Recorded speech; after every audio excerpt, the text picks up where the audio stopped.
கடகம்னாலே தாயுள்ளம் அப்படின்னு சொல்லலாங்க. மெயினாக பார்த்தீங்கன்னா அறிவு கூர்மை, புத்தி கூர்மை, ஞானம், தெளிந்த ஞானம் இது எல்லாமே சொன்னாலே கடக லக்னம் அப்படின்ற மாதிரி சொல்லிடலாம். அதுவும் புனர்பூச நட்சத்திரம் 4ஆம் பாதத்தில் ஒரு லக்னம் பிறந்திருந்தா, ஏற்கனவே குரு வந்து உச்சமாக ஒரு இடம், அதில் வேற குரு பகவானுடைய புனர்பூச நட்சத்திரம் 4ஆம் பாதத்தில் வேறு நீங்கள் நிற்பீங்க. அப்போது குருவிற்கு ஐடியா சொல்கிறால் நீங்கள தாங்க இருப்பீங்க. மாதுளம் பழம் வாங்கி அங்கே கொடுக்கறது, அங்கேயே உட்காந்து மாதுளம் பழம் சாப்பிட்றது, இதை பண்ணிவிட்டு முடிஞ்சால் அந்த ஊரில் ஒரு கிராமமாக தான் இருக்கும், மிக பழமையான கோயில், நிறைய சித்தர்கள் வந்து வாழ்ந்த இடம், நிறைய சித்தர்கள் இன்றும் அங்கே உலாத்துறாங்க அப்படின்ற மாதிரியும் சொல்லப்பட்டது.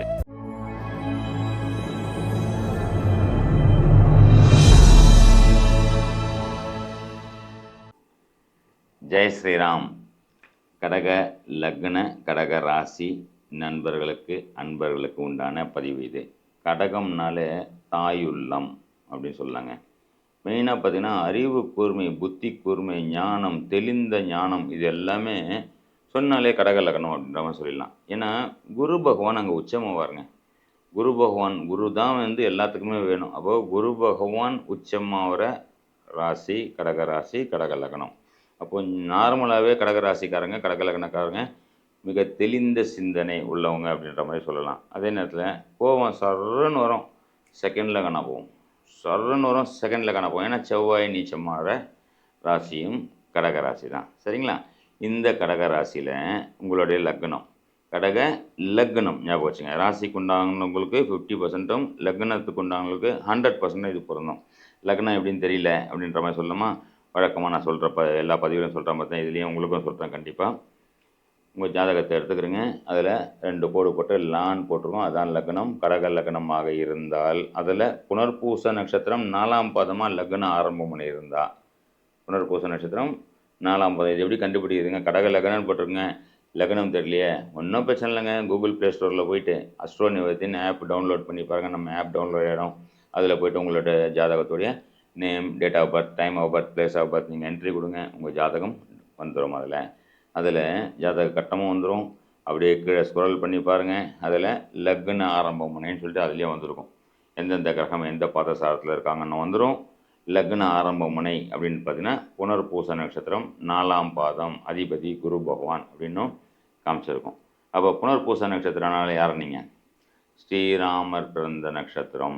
அதுவும் புனர்பூச நட்சத்திரம் 4ஆம் பாதத்தில் ஒரு லக்னம் பிறந்திருந்தா, ஏற்கனவே குரு வந்து உச்சமாக ஒரு இடம், அதில் வேறு குரு பகவானுடைய புனர்பூச நட்சத்திரம் 4ஆம் பாதத்தில் வேறு நீங்கள் நிற்பீங்க. அப்போது குருவிற்கு ஐடியா சொல்கிறால் நீங்கள தாங்க இருப்பீங்க.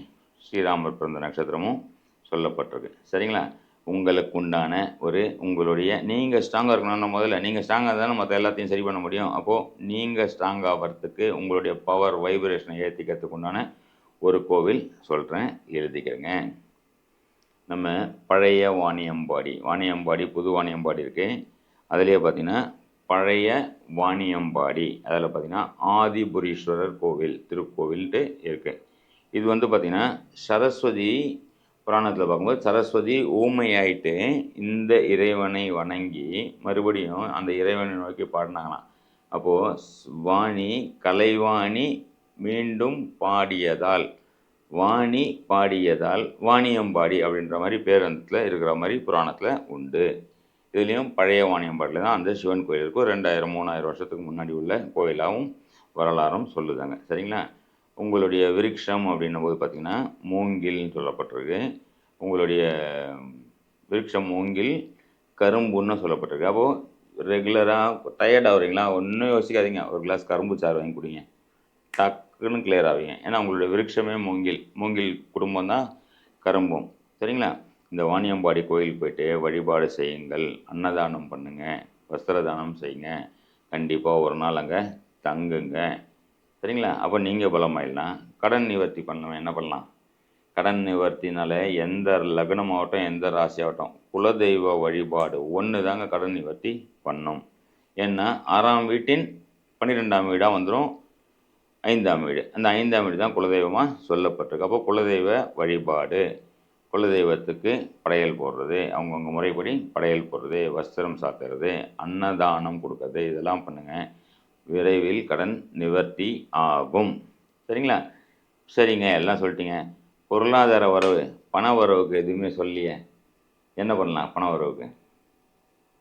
இதுக்கு ஒரு கோவில் சொல்கிறேன், இதையும் எழுதிக்கிறேங்க. சரிங்களா?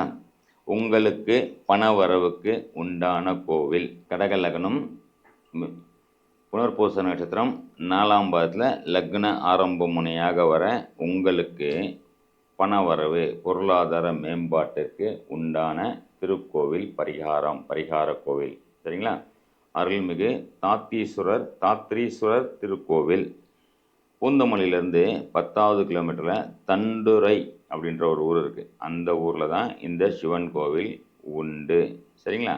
அந்த சிவன் கோயிலில் போயிட்டு அபிஷேகம் பண்ணுறது, மாதுளம்பழம் வாங்கி அங்கே கொடுக்கறது, அங்கேயே உட்காந்து மாதுளம்பழம் சாப்பிட்றது, இதை பண்ணிவிட்டு முடிஞ்சால் அந்த ஊரில் ஒரு கிராமமாக தான் இருக்கும், மிக பழமையான கோயில், நிறைய சித்தர்கள் வந்து வாழ்ந்த இடம், நிறைய சித்தர்கள் இன்றும் அங்கே உலாத்துறாங்க அப்படின்ற மாதிரியும் சொல்லப்பட்டிருக்கு. கண்டிப்பாக நீங்கள் அங்கே போயிட்டு தங்குங்க, வழிபாடு செய்து பொருளாதார வளத்தை பெருக்கிக் கொள்ளுங்கள் என்று கூறி இந்த பதிவை இதோட முடிச்சுக்கிறேன்.